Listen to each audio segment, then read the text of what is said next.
Welcome to DTV news. YSRCP ముఖ్య నేత మాజీ మంత్రి అవంతి శ్రీనివాస్ పార్టీకి గుడ్ బై చెప్పేశారు. వైసీపీకి పార్టీ సభ్యత్వానికి భీమిలి నియోజకవర్గం సమన్వయకర్త పదవికి అవంతి రాజీనామా చేశారు. రాజకీయాలతో కుటుంబానికి కూడా దూరంగానే ఉన్నానని, వ్యక్తిగత కారణాల దృష్ట్యా రాజీనామా చేస్తున్నట్టు వెల్లడించారు. కొంతకాలంగా రాజకీయాలకు దూరంగా ఉంటానని, ఎవరి మీద విమర్శలు చేయాల్సిన అవసరం లేదన్నారు. ప్రజలకు అనేక పథకాలు ఇచ్చినప్పటికీ, అభివృద్ధి చేసినప్పటికీ ఎందుకు ఇలా జరిగిందనేది విశ్లేషణ చేసుకోవాల్సిన అవసరం ఉందన్నారు. స్థానికంగా ఉన్న వారిని కూడా పైన ఉన్నవారిని చూసి నిర్ణయం తీసుకున్నారని భావిస్తున్నట్లు వ్యాఖ్యలు చేశారు. ఏ ప్రభుత్వం వచ్చిన సంవత్సరం పాటు సమయం ఇవ్వాలని 6 నెలల నుంచి ఆందోళన నిరసనలు ఉంటే కార్యకర్తలు, నేతలు ఇబ్బంది పడతారని, వైసీపీ హయాంలో కార్యకర్తలు, నేతలు ఇబ్బందులు పడ్డారని, అంతా వాలంటీర్లే నడిపించారని, కొత్త ప్రభుత్వానికి సమయం ఇవ్వకుండా ఇప్పుడు నేతలందరినీ ఒకేసారి రోడ్డెక్కండి అంటే ఎంతవరకు సమంజసమని ప్రశ్నించారు. రాకుండా ఉంటాయి ఎన్ని కాదు నేనే అది కాదయ్యా, నేనే కొన్నాళ్ళు పాటు దూరం ఉందా అనుకుంటున్నాను. చెప్తాను కదా నీకు అదే.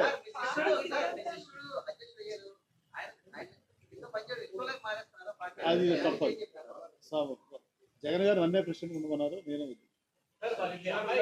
బ్రదర్. నేను చిన్న చిన్న కారణాలతోటి నేను నిర్ణయాలు తీసుకుని వ్యక్తిని కాదు.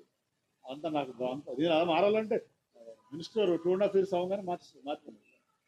నా వ్యక్తిగత ఈగోల కోసం, నా వ్యక్తిగత ప్రయోజనాల కోసం ఎప్పుడు నేను అనేది ఒకటే. ఇవాళ రాష్ట్రం మనం చూసాం, రాష్ట్రం విడిపోయింది, 2 రాష్ట్రాలు విడిపోయింది.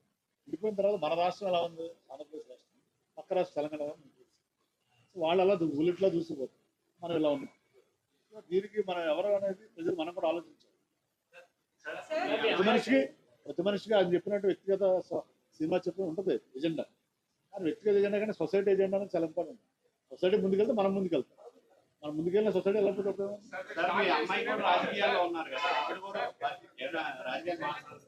తన అంటే బేబీతో ఉంది చాయిస్.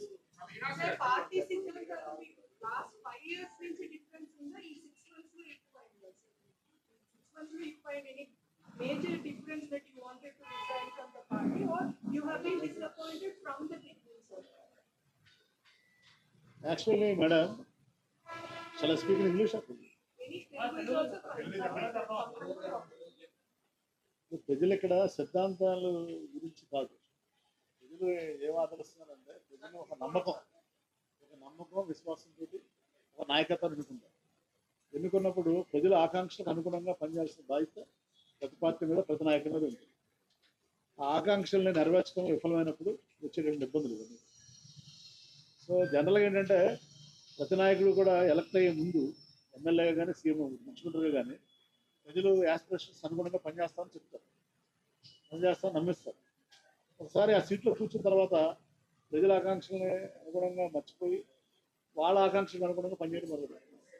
సో దానివల్ల ఈ గ్యాప్ వస్తుంది, దానివల్ల ఈ ఫలితాలు తారుమారవడం జరుగుతుంది.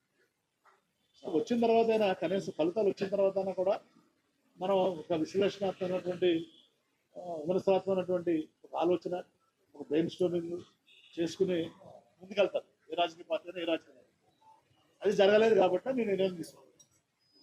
I hope understand.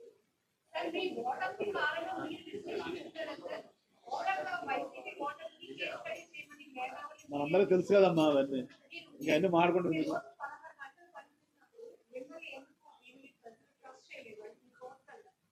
అది నా గురించి కాదు, ఓవరాల్ స్టేట్ చూసాం, 175 నియోజకవర్గాలు చూసాం. మరి ఈరోజు మీ అందరి దగ్గరికి రావటానికి ఎలక్షన్స్ తర్వాత ప్రధానమైన కారణం ఏంటంటే, మీరందరూ చూస్తున్నారు రాష్ట్రంలో అంతకుముందు 5 సంవత్సరాలు జరుగుతున్న పరిస్థితులు, దాని రిజల్ట్, దాని ఫలితం, అలాగే రిజల్ట్ అయిన తర్వాత కూడా జరుగుతున్న పరిణామాలు అన్నీ కూడా మనం గమనిస్తాం. నా వరకు నేను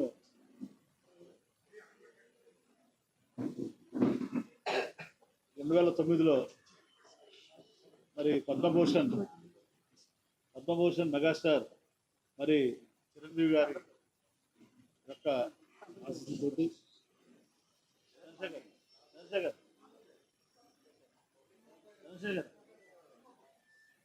మరి వారి యొక్క ఆశీస్సులతో మన 2009లో రాజకీయాల్లో రావడం జరిగింది మొట్టమొదటిసారిగా. రాగానే భీమిలి నుంచి ఎమ్మెల్యేగా ఎన్నుకోవడం జరిగింది.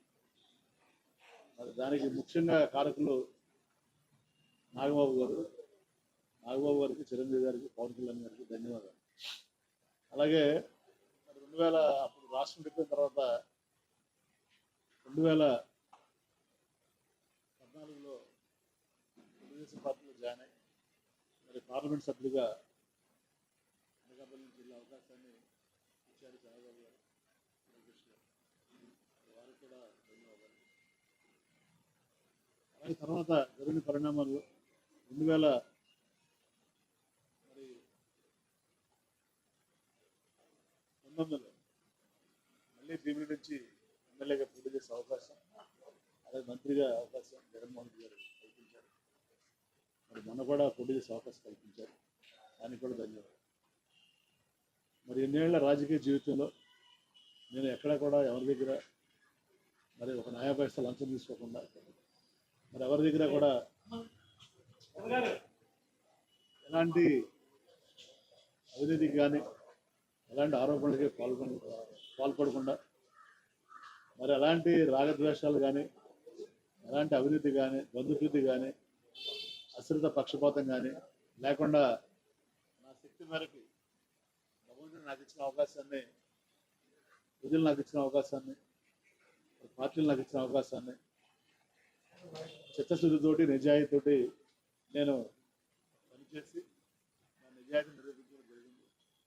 దానివల్లే మరి 2 సార్లు భీమిలి శాసనసభ్యుడిగా, ఒకసారి అనకాపల్లి పార్లమెంట్ సభ్యుడిగా గెలిపించినటువంటి ప్రజలకి, మరి ప్రోత్సహించినటువంటి పార్టీ అధ్యక్షులకి, నాయకులకి అందరికీ కూడా మీ ద్వారా, అలాగే పాత్రిక రంగం మరి నా అభివృద్ధిలో పాత్రిక మిత్రులు కూడా నన్ను తమ కుటుంబ సభ్యుల్లా చూసి మీరు ఎంతో నన్ను ప్రోత్సహించారు.